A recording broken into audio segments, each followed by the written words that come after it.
Hello and welcome back to another episode of Fully Booked, the Hidden Gems author podcast, in which Craig Touch, myself, Roland Hume, chat some of the interesting figures and leading lights of writing and self-publishing. And today we are delighted to have a very special guest who I would say is actually a friend of mine as well, Caleb Daniels, who people on Instagram might know as Commando Bond. He is, James Bond fan, firearms aficionado, writing a book now. It's going to be published by Headstamp, all about the guns of James Bond, and an absolute phenomenon on social media. I started following Caleb when he had fewer followers than me. He's now approaching 21,000 on Instagram, and the level of professionalism you bring to what you do on social media is great. And I think a lot of listeners are going to be really, really excited to learn, the process of how you do it to be successful. So thank you so much, Caleb, for coming on board. How are you doing today? Doing well. Thank you guys for having me on. Been brilliant. We are delighted to have you. And of course, we wouldn't be here without the man himself, Craig Touch, the owner and founder of Hidden Gems and an author himself. How are you doing today, Craig? Doing great. Thanks, Roland. And thanks, Caleb, for coming on. The topic of social media comes up a lot. And obviously, we've talked about it a lot, but, a lot of the authors, when they're starting out, they don't know how to get it rolling, right? And it's easier to do when you're already a big name, when you've already got a whole bunch of fans, people just start following you. But when you're a new author and you don't have that following, they're kind of like, well, now how do I get people to start following me? And it's a really slow process, right? But here you are, you've got 20,000 Instagram followers and you don't even have your book out yet. So your background in social media and in SEO and all that stuff, I'm sure has helped you figure all this out. So we have the benefit of talking to you rather than having to have that background ourselves. So maybe you can talk, first tell us a bit about yourself and, where you've come from, professionally and the book you're working on. And then, we can then roll into how you've started to build your social media empire. Sure. I appreciate the word empire. It's a small drop in the pond so far, but it's a work in progress without a doubt. It's becoming an empire. I'll take it. So my background, I started working in the firearms industry 8 years ago. So I was 17 years old. It was my first part-time job working in that industry. And that's the niche that I operate within. I should clarify that as well. So I'm working a range counter, cleaning shelves and all that nonsense.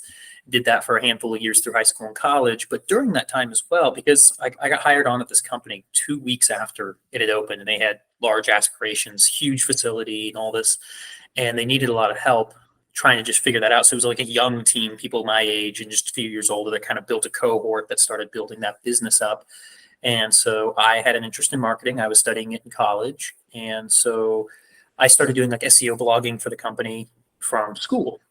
So I was promoting in, that was my beer money, was writing, 1,000-word articles, kind of figuring out SEO best practices. That was honestly the biggest benefit there. It was kind of a Wild West situation where we didn't really have any idea what to do and they had no clue what to do. So I just kind of worked with the parameters that had been loosely set to kind of figure things out. And those blogs started tracking successfully. And I think when I went to graduate college 3 years later, the top performing pages on that website in the top 10 were blogs that I'd written like 5 years previously. And so that was like really exciting for me because I was looking to go into a full-time role doing that. And that was a great trajectory for it. And so in that, I started managing the marketing of that firm. At that point, we had 3 physical locations and e-commerce in 50 states. And so I was managing all the marketing. So doing about 6,000 worth of copy a month, managing all the social media, and then designing, building, and deploying about 15 email campaigns as well, top to bottom. So I was kind of just playing all things digital marketing, and that's where the social media stuff kind of started coming in. I kind of knew I wanted to do marketing in this environment. And the social side of it is really, really difficult because there's algorithms in place that can read like images.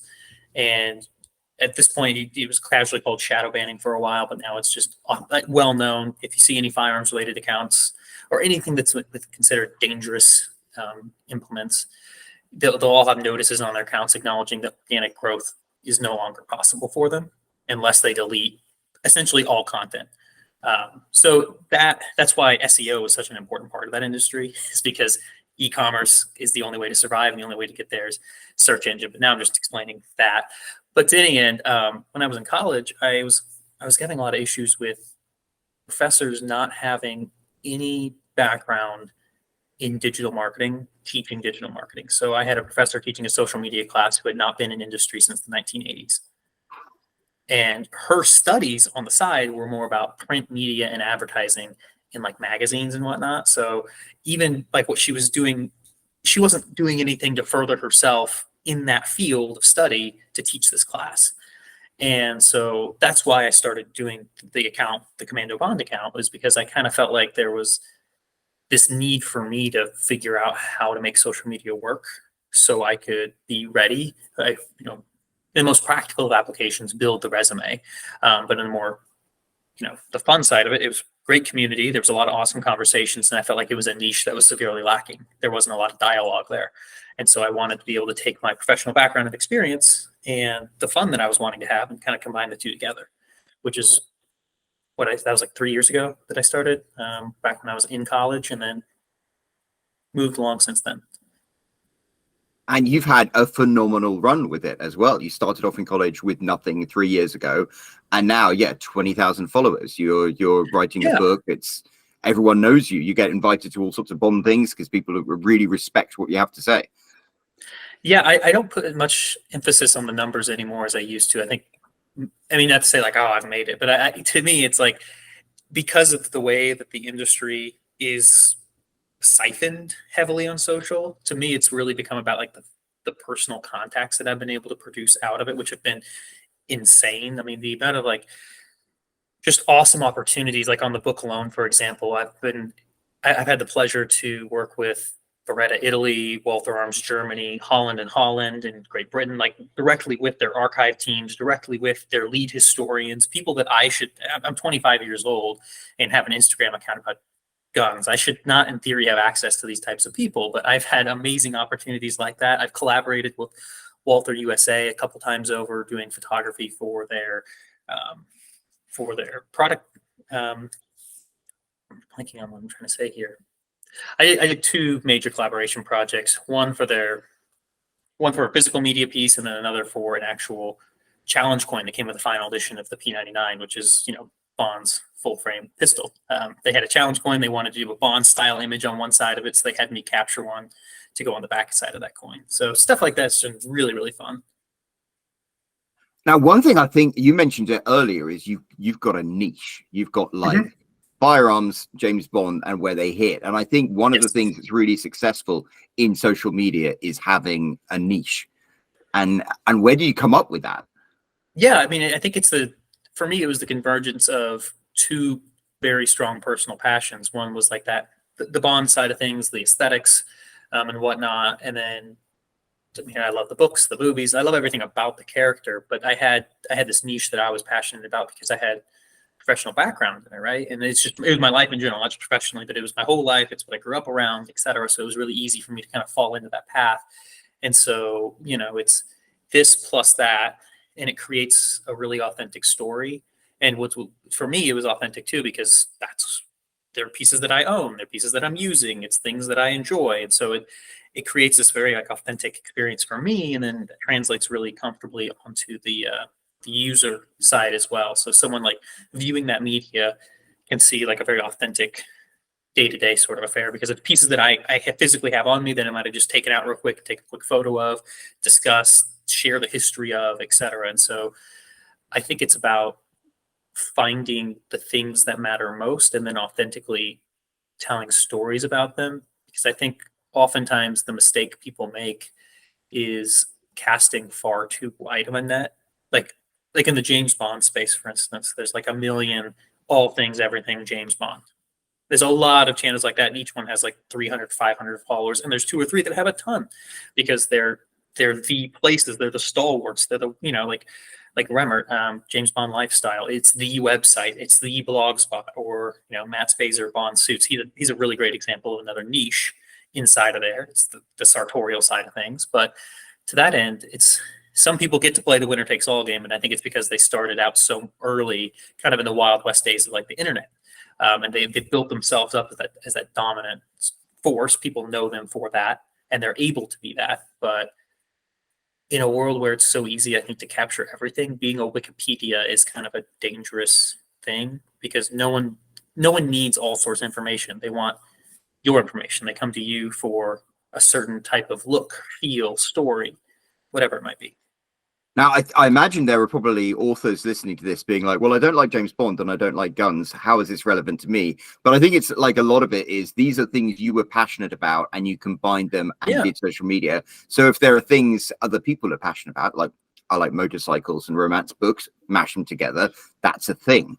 And so maybe passion. And you seem to really enjoy doing what you do. You brought up like Jack Carr. He's a phenomenal example of this, because he's a political thriller writer, and he leverages his background and history, and just being just a passionate reader in general of history and arms and conflict, and writes fantastic pieces on social to kind of create a convergence. And I think he's built himself such a strong digital brand.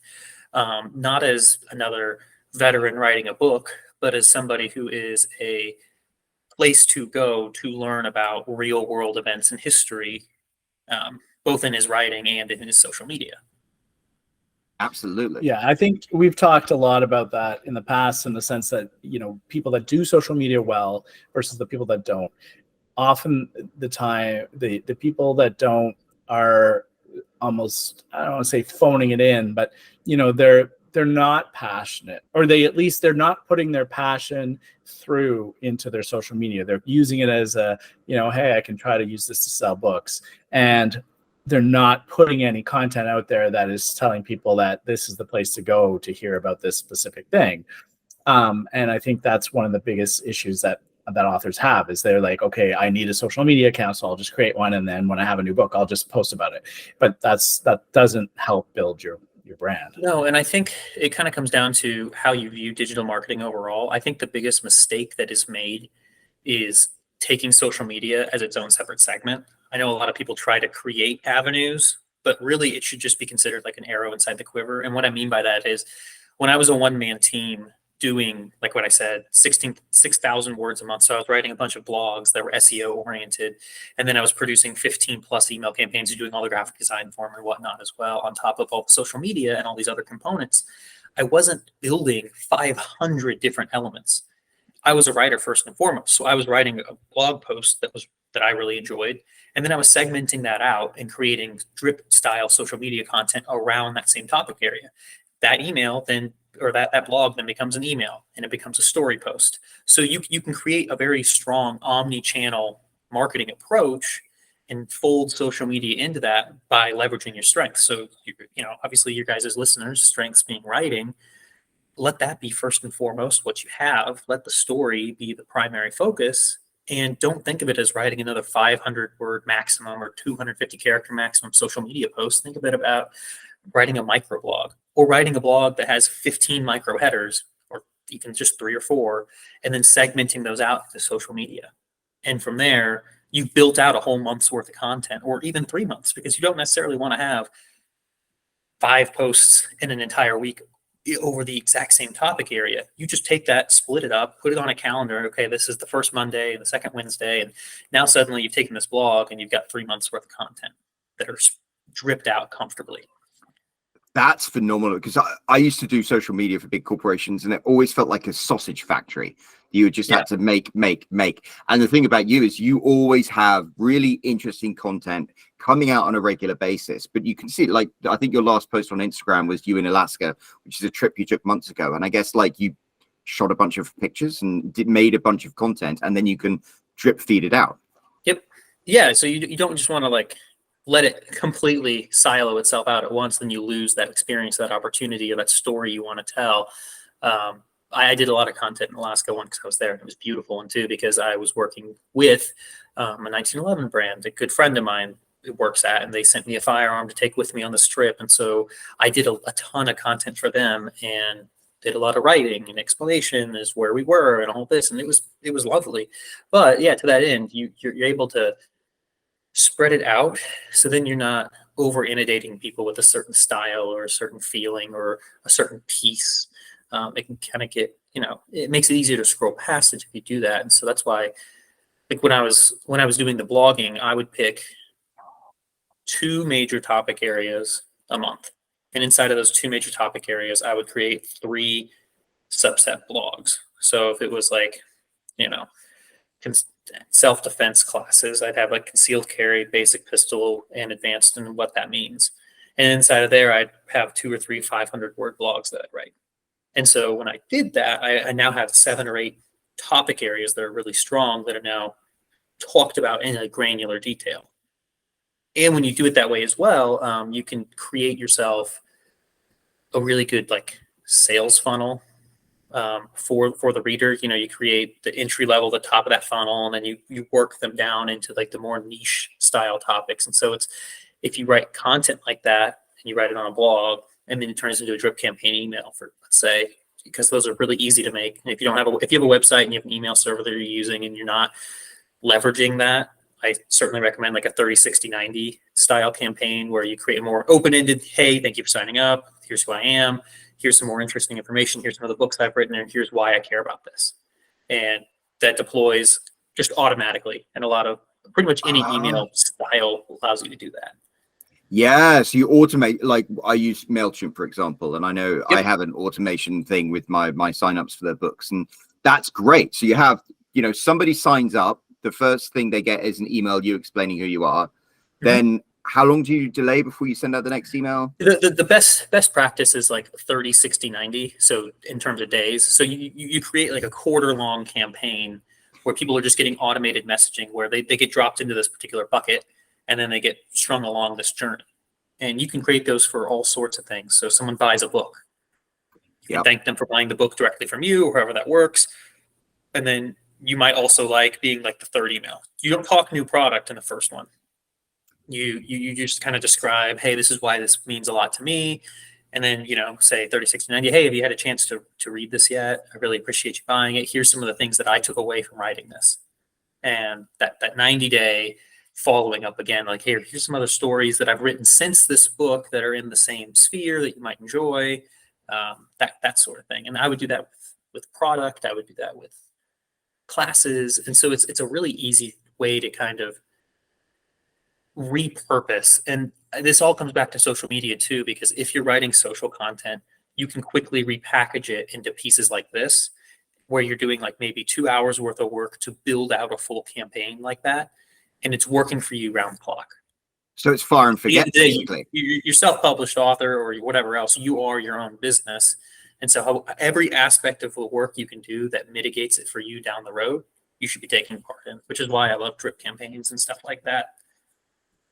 Yeah, so you spend like 2 hours creating those things, and then they work for you in the background every time someone signs up. It definitely. So anytime someone does X task, it creates X thing, and then you're just checking up on it maybe once a month to verify everything's functioning the way it's supposed to. But you create a really strong base, and all the while too, you create consistent pieces like a header bar that drives to your social media or drives to your website, and you just create cookie cutter pieces that you can reutilize in all campaigns that share along why you should be part of this journey. So building the brand is coming up with the niche. And then from there, there's a lot of the business nuts and bolts of it, of how do you actually get out in front of people. And I think those are the best tools. And I think if they're not used in conjunction, I'm definitely in the situation where the cobbler's kids don't have shoes, where I do this a lot professionally. And I haven't quite started building out these campaigns for myself in totality yet, but I work at a full service digital marketing firm now. And this is all I do is the email deployments and stuff like that. So the social is just, where I get to kind of relax and build my own content and create these contacts for myself. So if you don't have all of that to begin with though, how did you get started building that all out without having a book written and how did you build out 20,000 followers? And it was just sharing small vignette stories about like pieces that mattered to me. And so what I found was helpful too in terms of my niche was it's okay I had the very small subset where it's James Bond and firearms. Well, that limits it to if I'm just because I'm in the middle of the book research as well. If I limit it just to the firearms that touch James Bond's hands, let's say, we're in the category of between books and movies, 200 to 300 firearms. Well, that's not 3 years worth of content, right? Even if I, repurpose things a million times over, and I have a nasty habit of reusing pieces a lot just because I share what I own, I take pictures of what I own, etc.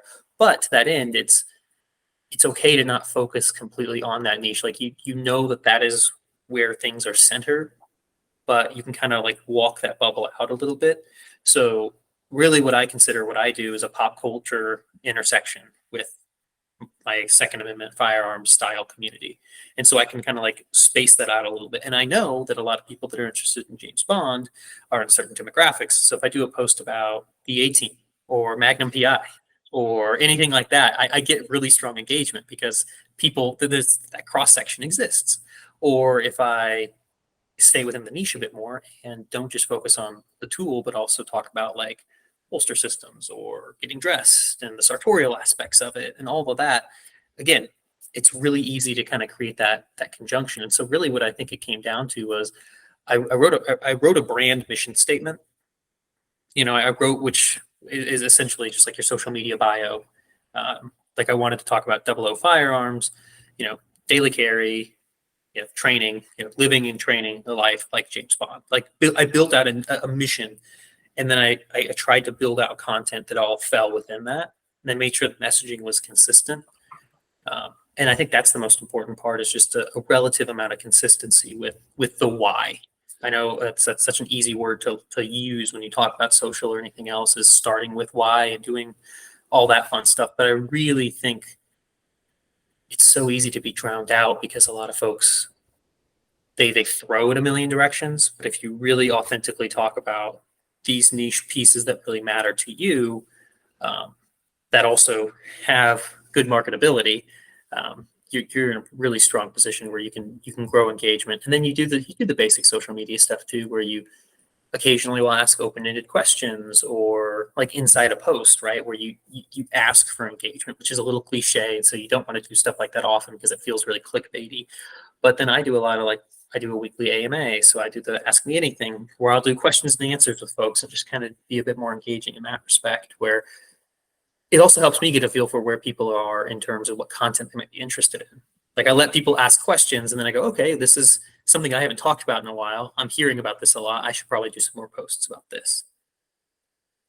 And you get a lot of engagement with those as well. I mean, I've done ask me questions, and I mean, obviously I have a fraction of your followers and don't really get much engagement. How long did it build up to start getting people actually asking you questions and engaging with you? Honestly, it slowed down only because I do it more consistently, right? So I do it on a weekly cadence. And so the questions, like the amount of questions I get, it went down from like it was like well over 50 or 60 in the span of like a 24-hour period. Now it's like 30 to 40, which I think is more than reasonable. And I don't answer everything because it would just completely destroy the stories.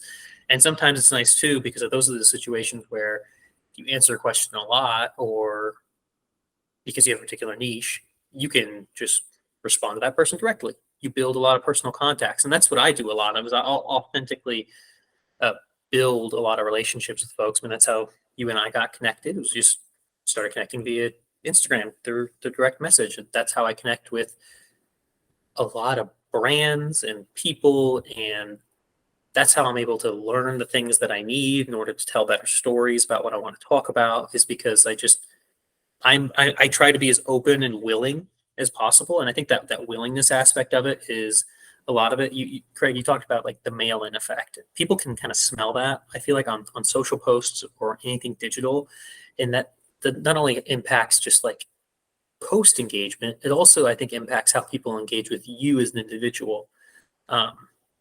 Like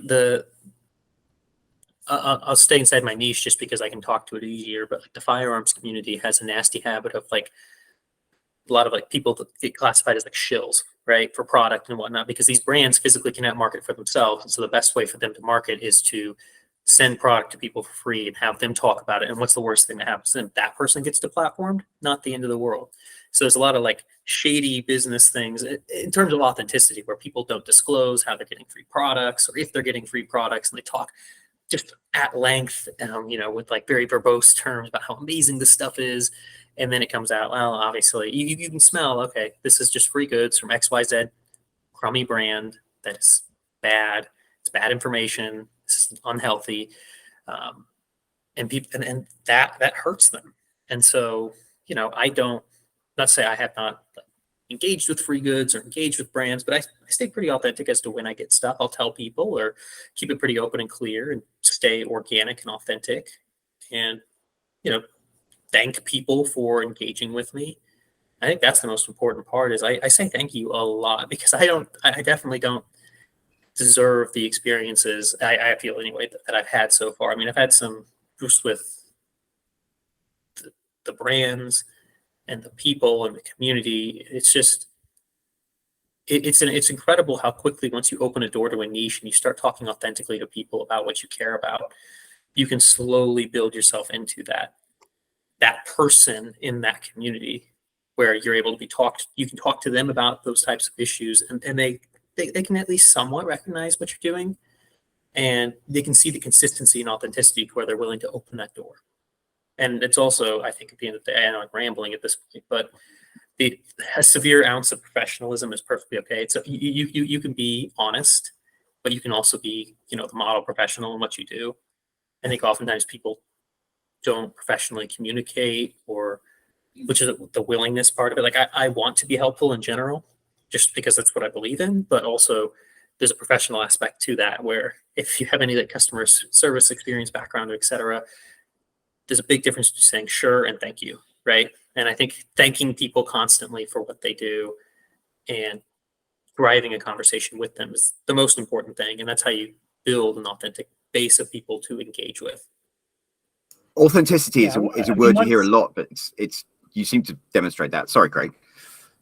Well, I mean, it goes to the same thing. I was going to say, like, when you have that authenticity, when people trust what you're saying about something, you were talking about getting the free product, and it sounds like, people will call you a shill or whatever. But, I think that's going to happen more to somebody who isn't authentic when, they only show up to talk about something, that they got for free, and people know that because that's the only time they ever talk about anything.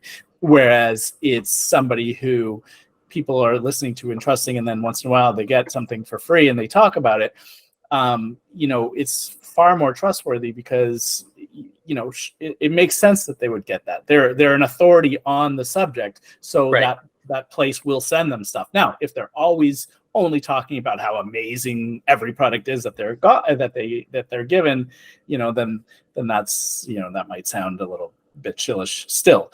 But, hopefully you're able to, talk authentically about those products as well. And then people won't mind that you're getting it for free, because how else are they going to hear? You can't buy everything. You can't, right. experience everything. Right. So it's okay. I have the benefit of age with that as well. Like I don't get called out for that, thankfully. And I think for a number of reasons. One, I do really try to be authentic and I try to be open about it, but then I'm all of 25 and, I don't exactly have the capital for all these pieces are, baseline between $500 and $700 just for entry into something. And so it's like, it's really hard to authentically talk about something if you don't have access to it. And so, but to that end, like these conversations allowed us to, and I'll explain real world example here that I think my book would not be happening without this. And so I created a great relationship with a gentleman named Keith Ford, who is a private collector, who works as a gunsmith with Brownells, which is one of the largest online distributors for firearms components and whatnot. And they're a really great resource base because they have a bunch of folks on staff that are experts, et cetera. But anyway, he and I met 2 years ago at a trade show. I had some questions for him about Bond guns and whatnot, because he's just an old school, old world gunsmith. So that impossible stuff that no one does anymore. So we talked about it, shake his hand, say thank you, really appreciate it, follow up with him on social media and LinkedIn, connect, all that, whatnot. And we slowly started building a friendship over the course of like 2 years. Well, we were desperate because in the case of this book, because of the niche that I operate within, Eon Publications, Eon, so the folks that make the Bond movies, and Dan Jack, so those are the folks that actually make all the films and own all the copyright. They do not want to work with us. We actually had somebody who we knew that was inside of their legal department. So we reached out via them to ask about this, and we were shut down very quickly because of the niche that we operated within, specifically because of that. And so that's kind of, our book it'll be a coffee table book. Huge lifestyles, beautiful photography is kind of the primary thing of these Vickers guides or head stamp books. It's this hyper realistic photography, clean white backgrounds, then a solid amount of copy. And so for me, it's less about the text won't exist without solid photography. So I can't get into the props because these people won't let me. So it really came down to, can I find beautiful real world examples of these that don't require us to travel to 500 places? I start talking to Keith, and we have a preliminary phone call, and suddenly he's working with him and a multitude of his friends in the same region to come together to build out almost everything I needed to photograph for this book. And in one trip, we captured 2/3 of the assets required, which was incredible. Wow. And it was incredible. And I was with things that I would never have believed I would have been able to touch before. I was worried that we were going to have to send off to museums and have their people capture stuff so we could layer it in. But for the writing side of it, it's a lot harder to write about something if I can't feel it, touch it, talk about it. But I was there. I got to handle them, and I have all these beautiful photos and like granular detail to look at now. But that all stemmed because of just polite conversation, connecting on social, and just continuing to engage.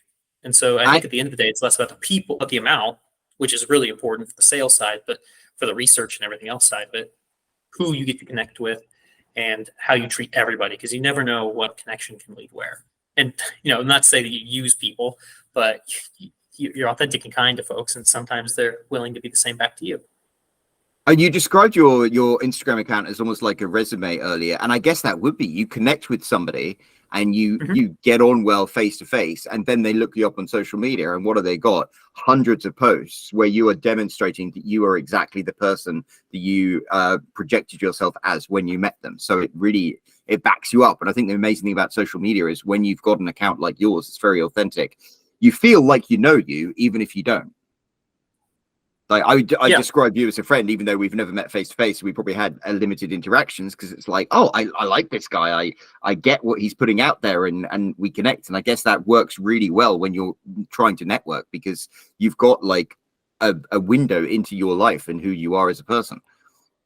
Yeah, I think that it can be a real asset in that respect, provided you don't operate outside of your brief, if you will. Like you build into a niche that you're comfortable and confident talking about, because you are displaying at the end of the day you and your interests. And again, the word authenticity is thrown around a lot, but it really, really matters when it comes to building out these relationships and these people and building up a strong following, because I own it. I'm a giant dork talking about two things that I'm really passionate about. And I've got no qualm saying it, and I do it every day, and my wife rolls her eyes at me when I'm doing photography or writing or whatever else. But at the end of the day, it's good fun for both of us, and it drives what I want to do. It kind of, if you don't have the book yet, because I wanted to write this book for the 3 years I was working, or the last 2 years in industry, but I was describing what I was doing in the firearms industry. I just didn't have the capacity to do the writing on the side. And so the social media was a really great outlet and escape to kind of build up knowing what I wanted to end up doing. Because it gave me the opportunity in small bursts to talk about these things that mattered and to build these connections. And so, if you know you're going to be researching a subject area, or you're going to someday you have a book that's going to fall into this vein, just talk about it. There's no harm in that whatsoever. And you could slowly, at the end of the day, you're researching more about it, and that's only going to fuel your passion for the writing about it long term. It's helped me immensely, because now I can fall back on, like, I'm writing all these, like, because of the way the book's laid out, it's basically like 300 micro articles or articles about different pieces. And I get to scroll through my social going, how did I word this? I really liked how I talked about this. I remember I wrote a post like 2 years ago that described this piece. I liked the language I used. I should go look that up because I need a jump off point. And I kind of have that as just a starter. Yeah, and I think, a lot of authors, they're trying to figure out how this would work in their, for them, because Mhm. they're, not necessarily looking to get free products Yeah. or, and like you said, researching. So it's about the contacts you meet, right? And so for research, yeah, maybe you're writing a historical novel and you're working on it and you're talking about a certain time period, and you talk a lot about that as you're going through the research, and people start connecting to your social because of that. And then, maybe you meet people that have experience with it and they can give you the opportunity to talk with them, or to see items that they've collected or whatever. But also, I mean, even in general, aside from all that, you meet people that can help in other ways. You meet, and you hear about this all the time from authors, they meet people that help them edit their books, they help them beta read their books, they help them review they give them reviews, or they just become people that they can talk to, not I don't say cheerleaders, but people that they're fans of theirs, and that it gives them just the confidence. When you start building out that social media, now you have 20,000 people that are interested in what you have to say. And regardless of what they can do for you physically, it's what they can do for your confidence level in just, sometimes with writers, they start to self-doubt, or they start to, wonder if anyone really cares, but often having those people listening and just wanting to hear your next post will give you that confidence to go forward and keep pushing, even when you're getting down about writer's block or whatever it is. It's just that ego boost that everyone kind of needs to tell them they're on the right track, and people are interested in what they have to say, right? Yeah, no, I think that the connections, and all in general, the intrinsic value, the fringe benefits and all that are definitely there. And you make a great point about the people you connect with and all the different ways they can really be impactful. I talked about Keith. It's also how I met the folks at Headstamps. My actual publisher, I connected through social media on. I had the capacity. I'm like, I'm going to write this book. I've been wanting to write this book for 3 years, and I finally have the time to do it.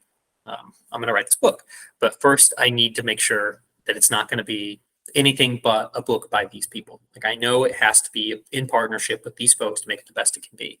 Well, I go to look up who's publishing and doing the photography and all that, and I go to message them online, and I find out that they're already following me. Like, I had already connected with them, and I didn't even know it. So I followed back and started this conversation and dialogue.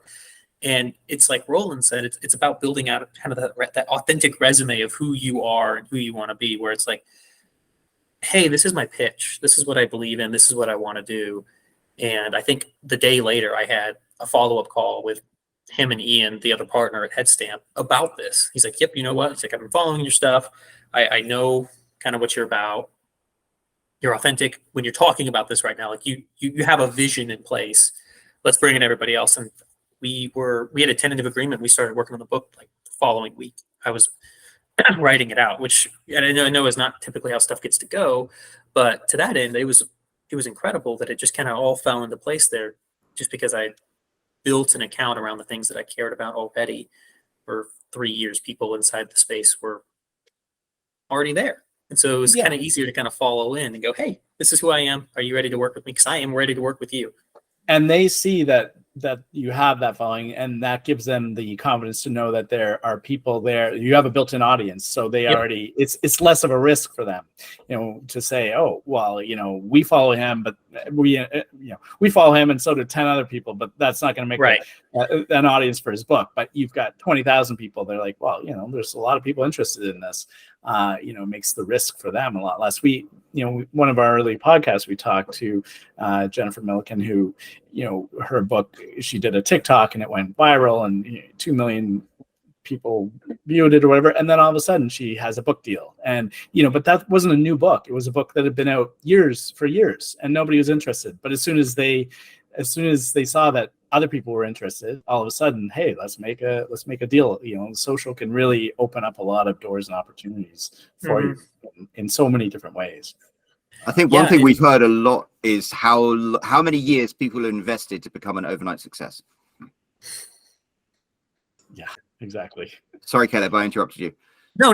That's kind of what I was going to say as well. Is that it definitely, it's easy for me to kind of just like say I had this great opportunity and experience and all that, but it really was just a lot of time equity just put into the spare time. Hey, I'm going to do this. I've got the time. I'm going to take a quick photo. I'm going to share this story. I'm going to make this post. I'm going to talk to this person.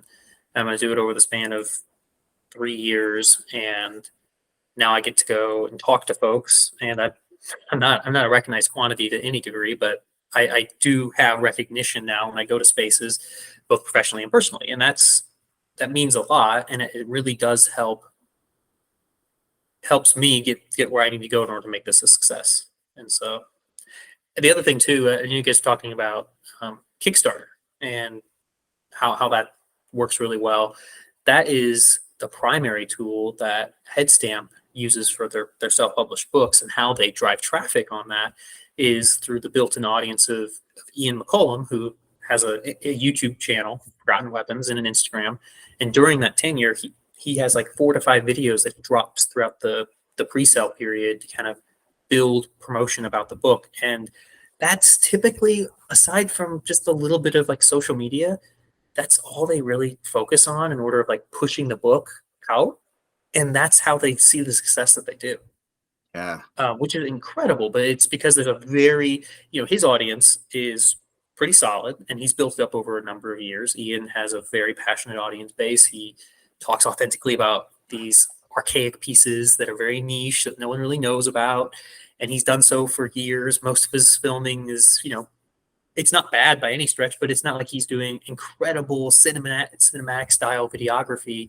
He's talking very politely, very excitedly about something that's sitting right in front of him. He's using it, and then he's writing about it. And he does 5 or 6 videos on a channel that he built up over time, and he pushes a book into a bestseller category.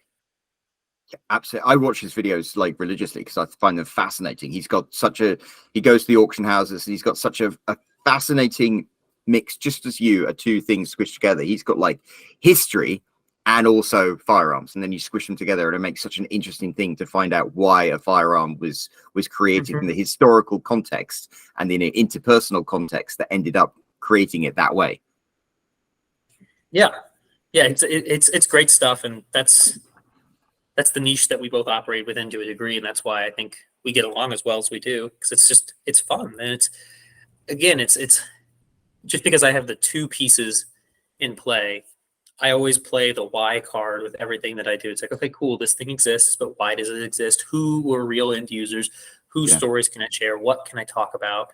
And when you do that, you get out of the James Bond and the Walther PPK like subcategory, and you expand it out into being able to just talk about whatever you like, and it feels authentic because it still follows that general brand statement that you built out. And I think that's the hardest part, is deciding on what you want your brand to be. And obviously you don't have to exist inside of that niche indefinitely, but I think it helps a lot to know what you want to talk about and kind of keep that messaging relatively consistent.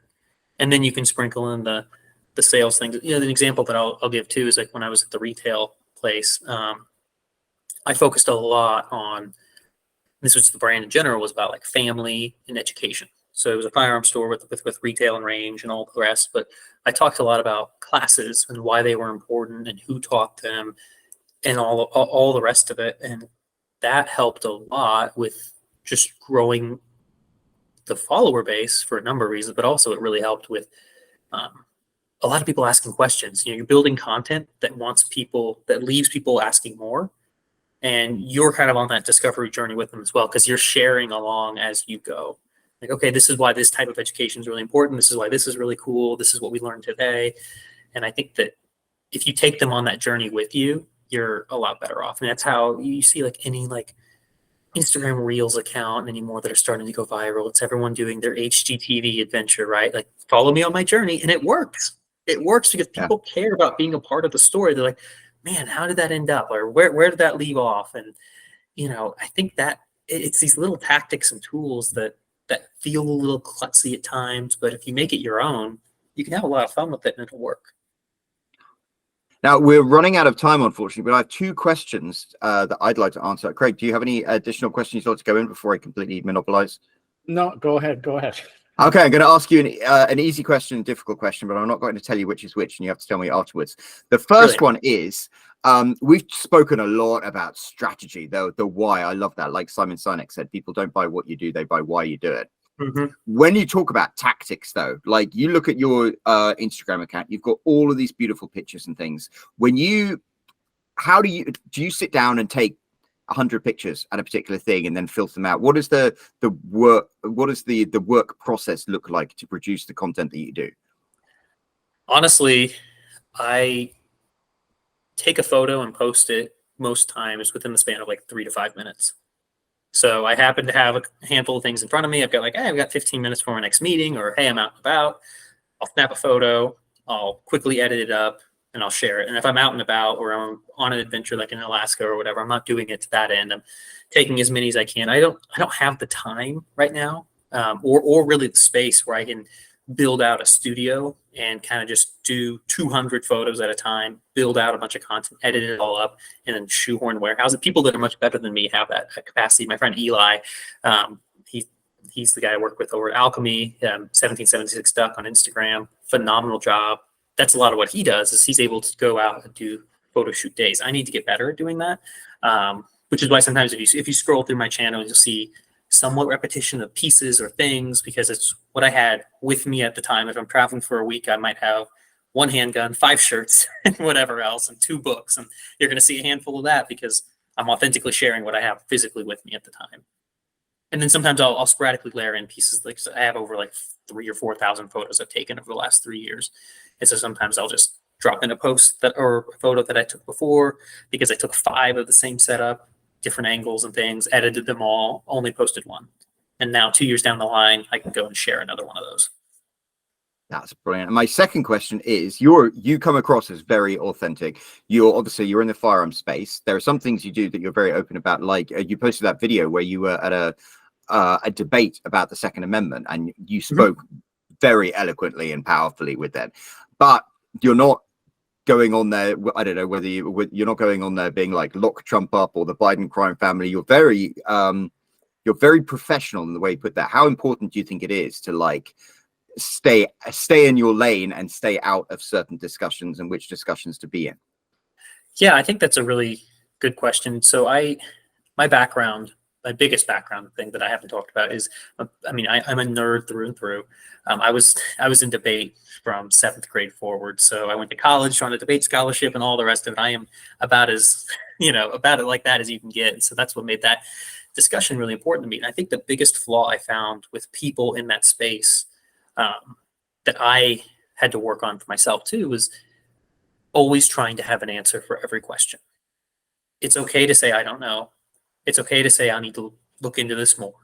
And so for me, I knew that, and I was also in a space where I was the only individual who was kind of my background, politically, philosophically, whatever, in that entire space. At the collegiate debate sphere, there's maybe like 3 to 5 people who had similar viewpoints as me. And that was the same at the collegiate level overall.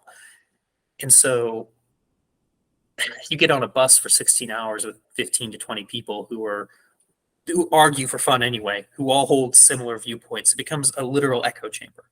And I would completely zone out of that situation entirely, because I knew it was not worth breath, effort, etc., because I was just going to overexert myself, get frustrated, and it wasn't going to do anyone any good, because that's their issue or that's their thing. But I can speak very confidently and very fluently about the most monotonous level of detail about that industry. And so if any question or any claim peeked up out of that, I take my headphone out, I would politely explain why everything that they were saying was inaccurate, and walk them through everything that I felt was true. And here's the law, here's how it works, here's the Supreme Court cases involved, blah, blah, blah, blah, blah.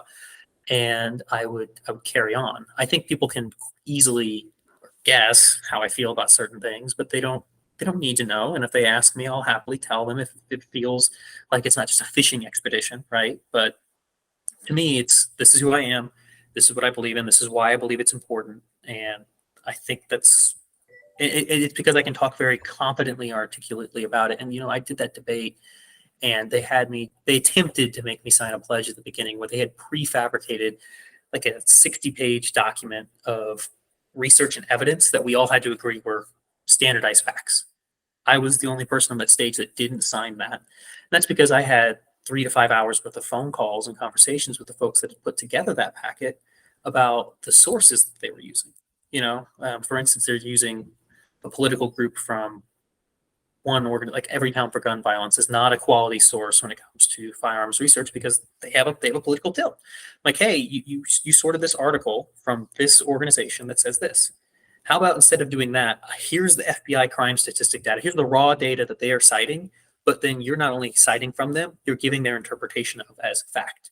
How about we just go to the raw data? Here's all the metadata files. And I was the only one too that showed up with, I had about a 400-page document I'd put together myself on research.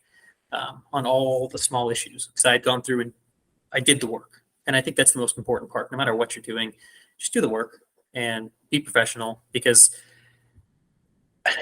being a part of those echo chambers and watching people in the same room out left each other to try to get to the same conclusion or to justify why they felt a certain way and how they were holier than thou, it happens on both sides. I was just watching it from this particular echo chamber. And what I quickly was able to surmise from that is that being right isn't the most important thing, but being able to articulate why you're right and to create a dialogue with folks where you can open up and have competent and comfortable conversations with them, where you can slowly make them willing to approach you on a topic area is the most important thing. That's why I love the channel that I have. At the end of the day, for me, it is this connection of the pop culture and reality. It's about the things I believe in about firearms and everything else, and using pop culture as a lens to comfortably approach people through that on. And that leads to great, authentic conversations about the realities of that, good and bad. That's a brilliant answer. Oh, well, Caleb, thank you so much. Craig, do you have any final questions before we wrap up? We've gone over a little. No, I mean, it's all, I think wrapping up, it really is all about being authentic. It's all about connecting with the audience. Once you do that, once you build it, they will come, right? You talk to them about your truth, and the people that feel that same truth, they're the ones that are going to fill up your social media. And, they're the ones that you kind of want there to be there, because that's when you're producing your product, it's going to be for them anyways. So, I think that's, that's the way to do it. And that's obviously been successful for you. And I think it can be successful for a lot of people, regardless of what their topics and their stories are about. Yeah, don't be afraid to talk to the blank wall. Build the content for the folks that aren't there yet. They'll right. Find you eventually. That's great advice as well. Well, Caleb, thank you so much for taking the time to speak to us. We really, Absolutely. Really appreciate it. Where can people find you? Yeah, it's at Commando Bond on Instagram or www.commandobond.com. That's brilliant. Well, we'll pop the link down there in the description below. And while you are down there, if you haven't already, hit that subscribe button, give Caleb a like. Let us know that you appreciate all of the value that he's brought to this conversation. And, well, thank you so much for joining us, Caleb. And we'll be back next week with another episode of Fully Booked. So until then, cheerio.